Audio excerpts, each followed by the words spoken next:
दोस्तों, ये कहानी है एक ऐसे लड़के की जो कुछ न कुछ इन्वेंशन करता रहता था, पर वो सारी की सारी बेकार थी, किसी भी काम की नहीं थी। फिर एक दिन कोई उसकी दादी को टपका देता है, जिस वजह से वो अपने मोहल्ले को साफ रखने का फैसला करता है, कोई भी गलत काम न होने देने का फैसला करता है और खुद जुर्म के खिलाफ खड़ा हो जाता है अपनी घटिया इन्वेंशन के साथ। मूवी की शुरुआत होती है और हम देखते हैं दो छोटे छोटे बच्चों को, जिसमें इस टूटे चश्मे वाले का नाम है पिंटू कबाड़ा और इसके बड़े भाई का नाम है कल्लू कुंवारा, जो दोनों बैटमैन देखने के बहुत बड़े शौकीन थे, पर टीवी में कभी सिग्नल ही नहीं आते थे, जिसके चलते छोटा वाला भाई, जिसका नाम पिंटू कबाड़ा है, वो अपने दिमाग के घोड़े दौड़ाता है और एक फॉइल पेपर को लपेट लपेट कर टीवी का एंटीना बनाता है, पर टीवी फिर भी काम नहीं करता। आगे कहानी बढ़ जाती है ना जाने कितने साल आगे, जिसमें अब शहर में जुर्म अपनी चरम सीमा पर था। लोग किसी को भी कहीं पर भी लूटने पीटने लग जाते थे और पुलिस वाले कोई सुनवाई नहीं करते थे, उन्हें बस अपनी चमचमाती गाड़ी की फिक्र थी। हम उन दोनों भाइयों में से बड़े भाई कल्लू कुंवारा को देखते हैं, जो अपनी दादी से बात कर रहा है, जिसको वो बढ़ते हुए जुर्म के बारे में और पुलिस के काम न करने के बारे में बताती है। कल्लू कुंवारा कहता है, दादी इसमें पुलिस वालों की क्या गलती, 2 महीने से उन लोगों को सैलरी ही नहीं मिली। दादी कहती है, ये सब बदल जाएगा जब असेंबलीमैन हैरिस मेयर इलेक्ट होंगे। वो कहता है, दादी ये एक आदमी क्या ही बदल देगा, क्या ही उखाड़ लेगा वो। वहीं बाथरूम में हम छोटे भाई पिंटू कबाड़ा को देखते हैं, जिसने दांत साफ करने की ये कबाड़ मशीन बनाई है, जो सिर्फ साइडों के दांत साफ करती है, फ्रंट के खुद ही करने पड़ते हैं। खैर, वो जैसे तैसे आधे अधूरे दांत साफ करके अपने टूटे हुए फोर्क वाले चश्मे लगाकर नाश्ते की टेबल पर आकर बैठ जाता है, जिसे दादी कागज के डब्बों पर की गई जबरदस्ती घटिया कारीगरी का इस्तेमाल करते हुए उसे कॉर्नफ्लेक्स डालकर देती है और कहती है, बेटा तू बहुत ज्यादा जीनियस है। बड़ा भाई कल्लू कुंवारा कहता है, बे दादी क्यों तू इसमें पंप भर रही है, ये साला और घटिया इन्वेंशन करके हमारा जीना हराम कर देगा। पिंटू कबाड़ा कहता है, देख भाई ऐसे मत बोल, मैंने तेरे लिए एक मस्त चीज बनाई है। वो कहता है, मेरे पास टाइम नहीं है, मैं ऑफिस जा रहा हूँ। पिंटू कहता है, टेंशन मत ले, मेरा नया बनाया हुआ रोबोट, जिसका नाम मैंने टॉयलेट सीट रखा है, वो तेरे लिए ले आएगा। और अपनी बनाई हुई घटिया घड़ी में पता नहीं किस चीज का हैंडल घुमाता है कि टॉयलेट सीट दौड़ता हुआ उस तरफ आता है और दीवार से टकरा जाता है, जिस पर पिंटू को खुद उठकर उस कबाड़ के पास जाना पड़ता है, जिसके पास से वो अपनी बनाई हुई नई बेल्ट लेकर आता है और उसे अपने भाई को देते हुए कहता है, इसके बकल को खोलकर हमें इसमें से ये कबाड़ा निकालना पड़ता है और फिर तुम इसके जरिए मुझसे बात कर सकते हो, साथ ही इसमें एक रेडियो ट्रैकिंग डिवाइस भी है। बड़ा भाई कहता है, इस कचरे को मुझसे दूर कर दे, मैं इसको बिल्कुल भी नहीं पहनूंगा, चाहे मेरी पैंट ही क्यों न उतर जाए। मैं साला ऑफिस बिना बेल्ट के चला जाऊंगा, पर ये नहीं पहनूंगा। परंतु जब दादी उसे फोर्स करती है तो कल्लू कुंवारा को वो बेल्ट पहननी ही पड़ती है। पिंटू कहता है, भाई ये एकदम जबरदस्त बेल्ट है, अब हम पूरे दिन एक दूसरे से बात कर सकते हैं। वो कहता है, अब तुझसे बात करना ही कौन चाहता है, और ऑफिस चला जाता है, जो कि काम करता है एक न्यूज रिपोर्टिंग एजेंसी में वीडियो एडिटिंग का और स्टोरी बनाने का। पर उसका सपना था कि वो लाइव रिपोर्टिंग करे। खैर, इस लड़की पर, जिसका नाम अर्बन उषा है, उस पर वो अपनी जान छिड़कता है, पर वो है कि इसे कभी भाव ही नहीं देती। फिर हम उसके सीनियर को देखते हैं, जिसका नाम है लंगड़ा भाई, जो हमेशा उसके काम को बकवास बताता है, हमेशा बीच में अपनी लंगड़ी टांग अड़ाता है। इधर घर पर पिंटू कबाड़ा ने एक और मशीन बनाई थी, जिसके जरिए उड़ उड़ कर मक्खियों को मारा जा सकता था। तभी वहाँ उनका एक पड़ोसी आता है और कहता है, जब मैं इस ब्रेड टोस्टर को यहाँ लाया था तब ये ब्रेड टोस्टर ही था, पर अब ये ना जाने क्या बना दिया तूने। पिंटू कबाड़ा कहता है, सरकार आप तो ब्रेड टोस्टर पर ही मर गए, ये उससे कहीं ज्यादा एडवांस है। देखिए, यहाँ से टोस्टर बनकर जो हीट निकलेगी वो ऊपर इस पैन पर आएगी, जिस पर आप अपने अंडे बना सकते हो। फिर अंडों की सड़ी हुई हीट से आप अपनी कॉफी उबाल सकते हो। जरा बुद्धि का इस्तेमाल करके देखो, आपको कोई काम ही नहीं करना पड़ेगा। पड़ोसी कहता है, अबे बीन के लिंड दिमाग मत खराब कर, और उसे गुस्से में वहाँ रखते हुए कहता है, इसे वापस से टोस्टर बना दे। तभी पिंटू की बनाई हुई मक्खियाँ पकड़ने वाली मशीन अचानक से उड़ने लगती है। पड़ोसी पूछता है, अब ये क्या चीज बना दी तूने? वो कहता है, आप डरिए मत, ये आवाज का पीछा करती है, मक्खियों को मारती है, पक्का इसे आसपास कोई मक्खी दिखी होगी। लेकिन अजी घंटा, वो बिल्कुल खत्म इन्वेंशन थी, इसीलिए वहाँ रखे सामान से जा टकराती है, जिस कारण से वो लिक्विड पिंटू कबाड़ा के जैकेट पर गिर जाता है, जिस जैकेट को उतारकर वो अनजाने में वहाँ जल रही गैस पर डाल देता है। फिर कुछ देर बाद जब पड़ोसी उसे गाली बककर वहाँ से जाता है, तब वो अपनी जैकेट उठाता है, जो बिल्कुल भी नहीं जली थी और ठंडी भी पड़ी थी। वहीं हम मेयर के इलेक्शन में खड़े होने वाले हैरिस को देखते हैं, जिसके कैंपेन में दादी भी रोज जाया करती थी। कहता है, जब मैं मेयर बनूंगा ना, तब मैं अपने वादों को पूरा करके दिखाऊंगा, और आपको आश्वासन देता हूँ कि मेरे उन वादों के बीच में कोई नहीं आएगा। तभी वहाँ मकोड़े नाम का एक गैंगस्टर आता है, जो उससे कहता है, मुझे तुझसे अकेले में कुछ बात करनी है। हैरिस कहता है, तुझे जो भी बात करनी है यही सबके सामने बोल। मकोड़े कहता है, मैंने सुना है तू अपने कैंपेन के लिए चंदा इकट्ठा कर रहा है, इसलिए मैं भी तुझे चंदा देना चाहता हूँ, $1 मिलियन। अब रकम बहुत बड़ी थी, पर फिर भी हैरिस उसे मना कर देता है, क्योंकि अगर उसने उसके पैसे लिए तो मकोड़े उसे अपने इशारों पर नचाएगा, उसे अपनी पॉकेट में रख लेगा। खैर, मकोड़े वहाँ से जाता जाता दादी से कहता है, ज्यादा मेहनत मत करना, जिंदगी छोटी है। दादी गुस्से में बोलती है, हाँ उस चीज की तरह जो तेरी पैंट में पड़ी है। ये सुनकर मकोड़े को गुस्सा तो बहुत आता है पर वो चुपचाप वहाँ से चला जाता है।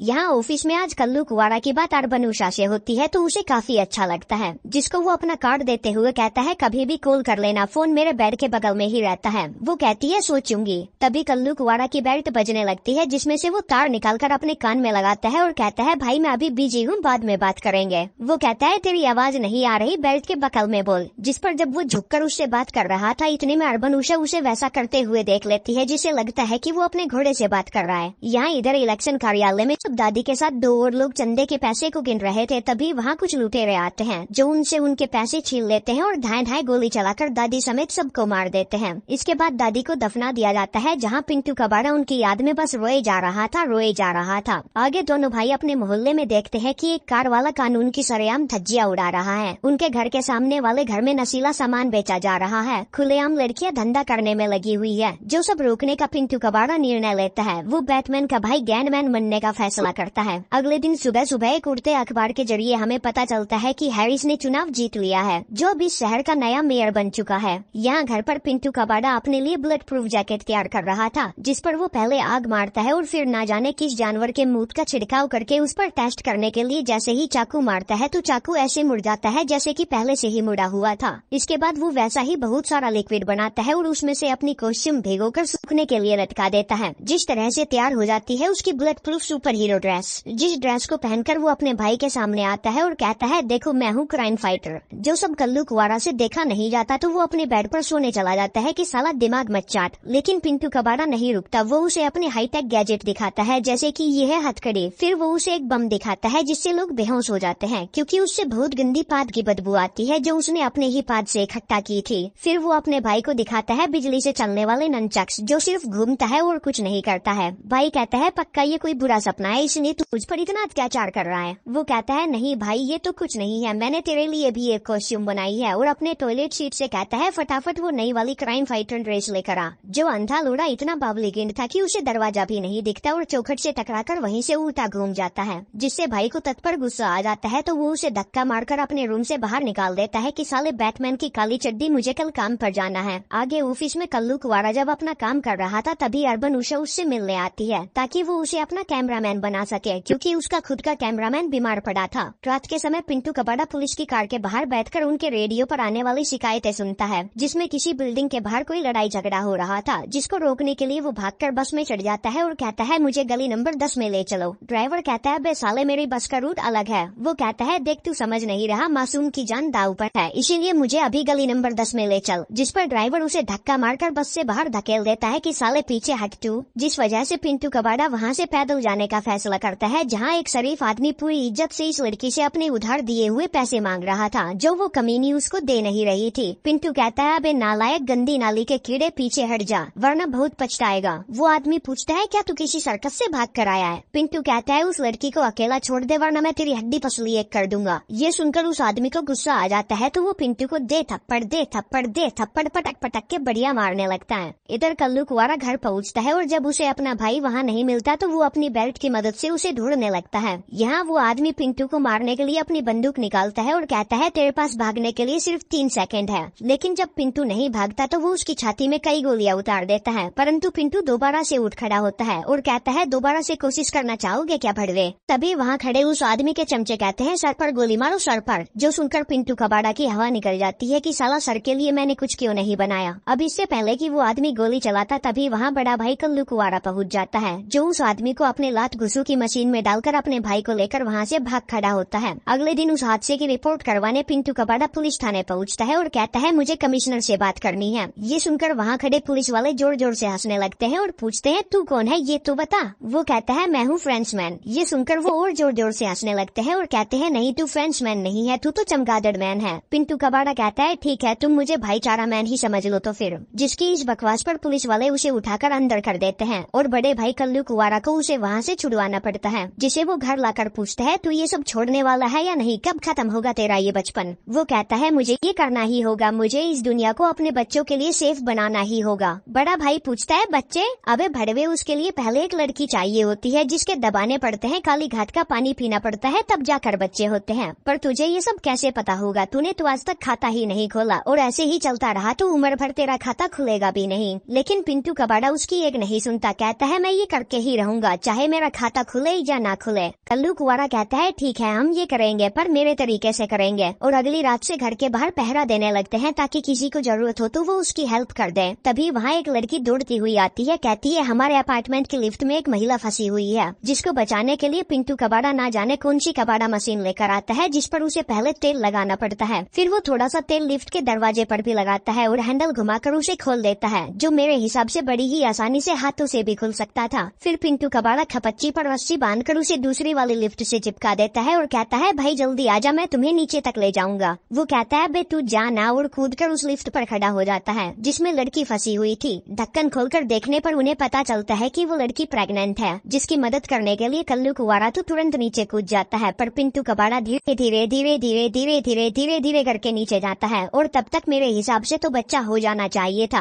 पर नहीं हुआ, इसीलिए बड़ा भाई कहता है इसके घाघरे में झाँक कर देख क्या बच्चे का सर बाहर आ रहा है। पिंटू घाघरे के अंदर झाँकता है पर उसे कुछ नहीं दिखता, कहता है भाई बहुत अंधेरा है नीचे। कल्लू कुंवारा कहता है अबे साले तू वहाँ लाइट भी मारेगा ना तो भी अंधेरा ही रहेगा, इसीलिए वो काम कर जो मैंने तुझसे करने को बोला है, और लड़की को जोर लगाने के लिए बोलता है। कुछ ही देर बाद हम पिंटू कबाड़ा के हाथ में एक छोटे से प्यारे से बच्चे को देखते हैं। आगे मेडिकल टीम और फायर टीम वहाँ पहुँच जाती है जो उन्हें बाहर निकाल देती है। पिंटू कबाड़ा अपनी सड़ी सी मशीन को चलाता हुआ धीरे धीरे ऊपर आता है, जिसकी एक रिपोर्टर फोटो खींचती है और पूछती है नाम क्या है तुम्हारा। अब वो कुछ सोच ही रहा था कि इतने में भाई बोलता है ब्लैंक मैन, क्योंकि इसका दिमाग खाली है ना इसलिए ब्लैंक मैन। इसके बाद उसका किया गया ये धर्म पुण्य का काम अखबारों में छाप दिया जाता है और उसे महान बना दिया जाता है, और इस तरह से उसे लोगों की मदद करने की हवा लग जाती है। जिसमें एक दिन तो वो इस गुस्सेल कुत्ते को जो नीचे बेसमेंट में फंस गया था उसको बचाता है। फिर वो एक दुकान को लूटने आए लुटेरे को अपने कम बैक वाले जूते से मारकर भगा देता है, जिसकी ये करतूत जंगल में लगी आग की तरह पूरे शहर में फैल जाती है। तो अर्बन उषा टीवी पर उसकी बहादुरी के किस्से लोगों को सुनाती है। इधर मेयर हैरिस के ऑफिस में उससे मिलने मकोड़े आता है और उसे केस बंद करने के लिए कहता है, वही केस जिसमें उसने गोली चलाकर दादी के साथ 2 और लोगों को मरवाया था। मेयर कहता है नहीं ये तो होने से रहा, उल्टा इस केस को मैं और जल्दी फारिग करने के लिए अपील करूंगा। जिस पर मकोड़े उससे कहता है बेटा तू तो मुसीबत को बुला रहा है और तुझे तो पता ही होगा मैं बहुत बड़ी मुसीबत हूँ। इधर एक रात जब बड़ा भाई घर आता है तो वो अपने घर को कबाड़ खाना बना हुआ देखता है, इसलिए सारा सामान उठा उठा कर बाहर फेंकने लगता है और कहता है अगली बार जो तूने कोई भी कबाड़ा घर में लाने की कोशिश की ना तो पिंटू कबाड़ा मैं तेरी गेंद तोड़ दूंगा। जिस पर वो अपना सारा कचरा उठाकर टॉयलेट सीट को साथ लेकर कोई सीक्रेट अड्डा ढूंढने की तलाश में निकल पड़ता है और पहुंच जाता है एक खाली पड़े पुराने सबवे स्टेशन में, जिसे वो अपना ब्लैंक स्टेशन घोषित कर देता है। इधर न्यूज एजेंसी में सभी कोई न कोई काम की खबर ढूंढने में लगे हुए थे, इसीलिए अर्बन उषा कहती है क्यों न हम ब्लैंक मैन का इंटरव्यू लें। वो सभी लोगों में लोकप्रिय भी है और लोग उसे टीवी पर देखना भी चाहेंगे, जो आइडिया सबको अच्छा लगता है, पर इन्हें ये नहीं पता था कि ब्लैंक मैन से मिला कैसे जाए। कल्लू कुंवारा जो अर्बन उषा के सामने अपना नंबर बनाना चाहता था, इसलिए कहता है मैं ब्लैंक मैन को जानता हूँ और तुम्हारी उससे मीटिंग भी करवा दूंगा। वो कहती है मुझे नहीं पता था कि तू इतना कमाल का बंदा भी होगा। जिसके बाद हम घर पर कल्लू कुंवारा को पिंटू कबाड़ा के सामने भीख मांगते हुए देखते हैं कि भाई मेरे लिए एक बार मिल ले, उससे इंटरव्यू दे देना। वो कहता है नहीं, ब्लैंक मैन शोहरत के लिए काम नहीं करता। जिस पर बड़ा भाई उसे पकड़कर कहता है अबे साले अपरिचित के सगे भांजे, दिमाग तो खराब कर मत, मेरे सामने ये दोहरी पहचान का खेल मत खेल। पिंटू कबाड़ा कुछ सोचता है और कहता है ठीक है, उससे कह देना मुझे 6:30 बजे ट्रेन स्टेशन पर मिले। जिसको लेने के लिए वो अपनी मेट्रो बाइक लेकर आता है, जिसमें हैंडल का क्या काम है वो मुझे भी नहीं पता। खैर अर्बन उषा जब उसकी ये मेट्रो बाइक देखती है तो अचंभित रह जाती है, पर जब वो उस मेट्रो बाइक की सवारी करती है तो उसे बहुत मजे आते हैं। वो पिंटू कबाड़ा को पीछे से कस के बैठती है, जिसको वो वहाँ से अपने ब्लैंक स्टेशन लेकर पहुँचता है, जहाँ अब तक उसने दुनिया भर का कबाड़ा जमा कर दिया था। जो कबाड़ा अर्बन उषा को बहुत ज्यादा अच्छा लगता है तो वो पिंटू कबाड़ा से प्रभावित हो जाती है। इसके बाद बारी आती है जर्नलिज्म की धज्जियां उड़ाने की। पूछती है क्या ये कबाड़ा ही तुम्हें स्पेशल बनाता है? वो कहता है नहीं, मुझे नहीं पता मुझे क्या चीज स्पेशल बनाती है, पर मैं बाकियों की तरह रात को सेफ फील करना चाहता हूँ। और बस इस सवाल के बाद दोनों चुम्मा चाटी करने पर उतर आते हैं। अब पिंटू कबाड़ा ने आज तक खाता नहीं खोला था, इसलिए पैंट में पड़ा उसका घोड़ा बिना दौड़ मारे ही थूक फेंक देता है। आगे घर जाकर पिंटू अपने भाई से कहता है मुझे प्यार हो गया। ये सुनकर वो जोर जोर से हंसने लगता है और पूछता है किससे हो गया? वो कहता है मुझे अर्बन उषा से प्यार हो गया। ये सुनकर वो फिर से जोर जोर से हंसने लगता है, पर उसकी हंसी जब बंद हो जाती है तब पिंटू कबाड़ा बताता है कि यार उसने मुझे जब किस की तब मेरा तुरंत चढ़ गया, पर दिक्कत ये है कि भाई उसने किस की ब्लैंक मैन को,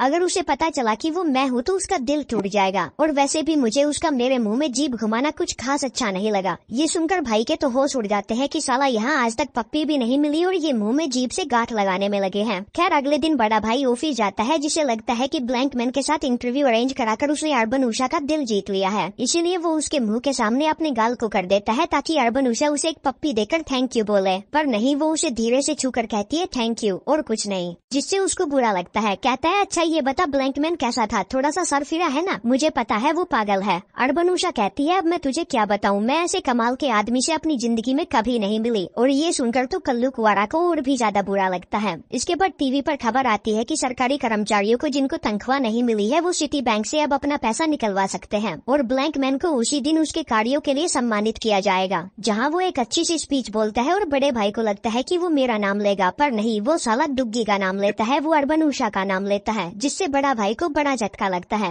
फिर मेयर उसे एक ट्रॉफी देकर वहाँ से भगा देता है और जनता से कहता है अगर आपको अपना पैसा चाहिए तो चलो बैंक को खोलते हैं, जिसको खोलकर वो जैसे ही अंदर जाता है मकोड़े के आदमी वहाँ बंदूक लेकर घुस आते हैं और अंदर जितने भी कर्मचारी थे सबको बाहर भगा देते हैं। फिर धरती का सीना फाड़कर अंदर से मकोड़े बाहर निकलता है और कहता है सुनो मेयर साहब, बैंक तो कोई भी लूट सकता है पर मेरा स्टाइल थोड़ा हटके है। बाहर पुलिस वाले जिनको कई महीनों से सैलरी नहीं मिली थी वो अंदर जाने का बिल्कुल भी रिस्क नहीं लेना चाहते थे, इसीलिए वो ब्लैंक मैन को अंदर भेज देते हैं कि ये है हमारा मसीहा, ये बचाएगा हमारे पैसों को और मेयर को। जिसके अंदर जाते ही मकोड़े के आदमी अपनी बंदूक की नोक पर धर दबोचते हैं और वही रेलिंग से बांधकर पटक देते हैं, जो मेयर को तिजोरी के दरवाजे पर बहुत सारे बारूद के साथ बंधा हुआ देखता है। मकोड़े कहता है इस बम को डिफ्यूज करने में बम स्क्वाड को 10 मिनट लगेगी, इसीलिए मैं इसमें 3 मिनट का टाइम सेट कर रहा हूँ। इसके बाद उसके चमचे तिजोरी में से जो भी पैसा था उसको चोरी करने के लिए अंदर घुसते हैं, पर उन्हें ये नहीं पता था कि पिंटू कबाड़ा कभी भी बिना तैयारी के नहीं चलता, जिसमें वो पहले थोड़ा सा तेल फर्श पर डाल देता है और अपना पाद वाला बम निकालकर तिजोरी के अंदर फेंक देता है, जिससे मकोड़े के आदमी सांस नहीं ले पाते तो बाहर की तरफ भागते हैं और तेल पर फिसलकर वहीं गिर जाते हैं। तब तक तिजोरी का दरवाजा जो किसी ने नहीं पकड़ रखा था वो अपने आप ही बंद हो जाता है, जिससे सभी लुटेरों को वहाँ से खाली हाथी भागना पड़ता है। पिंटू जैसे तैसे करके अपने आप को बंधी हुई चैन से आजाद करता है और बम को डिफ्यूज करने की कोशिश करता है। तब तक बड़ा भाई भी अंदर आ जाता है, जो उस बम को देखता है तो कहता है अब कुछ नहीं हो सकता, पर पिंटू कबाड़ा हार नहीं मानता और इस बटन से बम को बंद कर देता है। पर टिकिंग की आवाज अभी भी आ रही थी, जो वहाँ पड़े एक थैले में बहुत सारे बारूद की थी, जिनको डिफ्यूज नहीं किया जा सकता था, इसीलिए मेयर को वहीं छोड़कर दोनों बाहर भाग जाते हैं। और फिर तभी जोर का धमाका होता है जिसमें सब उड़ जाता है बस पैसों को छोड़कर, क्योंकि वो तिजोरी में थे, जिस सब का आरोप ब्लैंक मैन पर लगाया जाता है। पुलिस वाले कहते हैं हमने सब उस पर छोड़ दिया था और उसकी वजह से मेयर की जान गई, जिस कारण से उसे अपने बड़े भाई के साथ वहाँ से भागना पड़ता है। आगे टीवी पर भी लोग उसे भला बुरा ही बोल रहे थे, कह रहे थे कि वो अपनी माँ का अंडरवियर पहनता है और चेहरे पर गंदी सी बदबूदार जुराब लगाता है। हमने उस पर विश्वास करके गलती की, बस एक बार वो हमारे हाथ लग जाए तो उसकी खैर नहीं, जिस कारण से पिंटू कबाड़ा का दिल टूट जाता है। तो वो अपने ब्लैंक स्टेशन को ठप कर देता है और ढंग का आदमी बनने के लिए मैकडोनल्ड में झाड़ू पोछा लगाने लगता है, फूड सर्व करने का काम करने लगता है। अब पैसा ना चुरा पाने की वजह से मकोड़े का दिमाग खराब हुआ पड़ा था, इसीलिए वो न्यूज एजेंसी के लंगड़े भाई से मिलता है, जो उससे कहता है कि मैं तुझे ब्लैंक मैन ला कर दूंगा, बदले में मुझे तेरा इंटरव्यू चाहिए। अब किसी को भी नहीं पता था कि ब्लैंक मैन कौन है, पर सबको ये जरूर पता था कि अर्बन उषा उसे जानती है, इसीलिए मकोड़े उसी को उठा लेता है, जिसको बचाने के लिए इस बार कल्लू कुंवारा भी अपनी जोकरों वाली ड्रेस पहनता है और दोनों एजेंसी की तरफ निकल पड़ते हैं, जहां मकोड़े का इंटरव्यू लिया जा रहा था। जिससे जब पूछा जाता है कि क्या आप दिन में डांडिया और रात में गांडिया खेलने के शौकीन है, तो वो अपनी बंदूक निकालकर रिपोर्टर को ही फेल देता है और गुस्से में खड़ा होकर लंगड़ा भाई से कहता है सुन साले लुल्ले, तूने कहा था कि तू मुझे ब्लैंक मैन ला कर देगा, पर यहाँ वो नहीं है, इसीलिए मुझे अर्बन उषा के साथ साथ तेरा भी काम तमाम करना पड़ेगा। और जैसे ही गोली चलाने वाला होता है तभी पीछे से शीशा तोड़कर दोनों भाई अंदर घुस आते हैं, जिसे देखकर मकोड़े कहता है अरे यार तू जोकर कम था क्या जो अपने साथ एक और जोकर को ले आया। जिसके बाद वहाँ लड़ाई शुरू हो जाती है, वो इसको मारता है फिर वो उसको मारता है, यही सब काफी देर तक चलता रहता है, जो जब बर्दाश्त के बाहर हो जाता है तो मकोड़े दोनों भाइयों पर बंदूक तानकर उन्हें एक पानी के टैंक में बंद कर देता है। कहता है मैंने इस बिल्डिंग में बम लगा दिया है जो 5 मिनट बाद फटेगा और इस बम के फटने का इल्जाम भी ब्लैंक मैन तेरे पर ही आएगा। साथ में वो लंगड़ा भाई को भी वहीं बांध देता है ताकि सबके साथ साथ वो भी मर जाए, क्योंकि साला किसी काम का नहीं था। अब धीरे धीरे करके पानी बढ़ रहा था, जिससे पिंटू कबाड़ा का दिमाग चलता है, तो वो अपने टॉयलेट सीट को यहाँ आने का बोलता है, जो साला सीढ़ियों से उतरते वक्त गिर जाता है और यही हमसे गलती हो जाती है, क्योंकि टॉयलेट सीट गिरा नहीं, वो उतरता ही ऐसे है, उसका उतरने का स्टाइल ही ऐसा है। खैर जब तक वो वहाँ पहुँचता है तब तक दोनों भाई पानी के अंदर सांस लेने के लिए तड़प रहे रहे थे, जिनको बचाने के लिए वो 2 छोटे छोटे होल कर देता है, जिससे कांच कमजोर हो जाता है। तो दोनों भाई लात मारकर उससे बाहर निकल आते हैं। फिर बम को ढूंढने के लिए वो टॉयलेट सीट को बारूद की खुशबू सूंघाकर उसे बम ढूंढने के लिए कहते हैं। जो कुत्ते की तरह खुशबू सूंघता हुआ लेडीज वॉशरूम में घुस जाता है, जहाँ उन दोनों भाइयों को बहुत सारे बम मिलते हैं, जिनको पिंटू कबाड़ा टॉयलेट सीट के अंदर डाल देता है, क्योंकि उसने उसे गोली प्रूफ के साथ साथ बम प्रूफ भी बनाया था। आगे दोनों भाई अर्बन उषा को बचाते हैं और लंगड़ा भाई को वहीं बंधा हुआ छोड़कर बिल्डिंग से बाहर भाग आते हैं, जहां लोगों की भीड़ उमड़ी हुई थी, जिनको वो वहां से दूर हटने के लिए कहते हैं। और फिर इतने में ही एक धमाका होता है, जिस धमाके को टॉयलेट सीट अपने ही अंदर समा लेता है, बस थोड़ा बहुत ही बाहर निकलता है। देखने से लगता है कि टॉयलेट सीट बच गया, पर नहीं, वो कचरा था और कचरे में ही मिल जाता है, जिसकी याद में पिंटू कबाड़ा फूट फूट कर रोता है कि मुझे अकेला छोड़कर मत जा मेरे भाई, पर जाने वाले को कौन रोक सकता है। इसलिए टॉयलेट सीट चला जाता है, जिससे पिंटू को बहुत गुस्सा आता है। तो वो मकोड़े को खत्म करने का फैसला करता है और दोनों भाई अपनी घटिया सी ड्रेस पहनकर उसके अड्डे पर पहुंच जाते हैं, जहां फिर से वही फालतू की काफी देर की लड़ाई चलती है। और फिर पिंटू हमें अपनी एक और इन्वेंशन दिखाता है, जिसमें उसके जूतों से पहिए निकल आते हैं और रॉकेट भी, जिससे उसकी स्पीड बढ़ जाती है। तो वो मकोड़े को जोर का धक्का मारता है, जो पहिए वाले खाट पर जा गिरता है, जो खाट सीधी बिल्डिंग से बाहर निकल जाती है और पुलिस वाले मकोड़े को पकड़ लेते हैं। इसके कुछ दिनों बाद ब्लैक मैन को सिटी हॉल में फिर से सम्मानित किया जाता है, जहाँ लोग उसके नाम के जोर जोर से नारे लगा रहे थे। अब भलाई का काम तो कल्लू कुंवरा ने भी किया था, पर उसे कोई अवार्ड नहीं दिया जाता। उसे दी जाती है ब्लैक मैन की टी शर्ट, जिसे वो बुरी सी शक्ल बना कर लेता है। आगे बारी आती है अर्बन उषा को सच्चाई बताने की, जिसमें पिंटू कबाड़ा की फटी पड़ी थी, पर भाई उसे हौसला देते हुए कहता है कि कुछ नहीं होगा, वो तुझसे प्यार करती है। जिससे अर्बन उषा मिलती है तो कहती है, पता नहीं यार, तुझे देखकर ऐसा क्यों लग रहा है कि हम पहले भी मिले हुए हैं। तू ही है ना वो जिसके मुंह में मैंने जीभ से गांठ लगाई थी। पिंटू पूछता है, क्या तुझे पता था? वो कहती है, और क्या नहीं पता होगा ढक्कन। इसी के साथ ये कहानी यहीं पर समाप्त हो जाती है। उम्मीद करता हूँ पिंटू कबाड़ा की तरह कबाड़ा नहीं लगी होगी। धन्यवाद।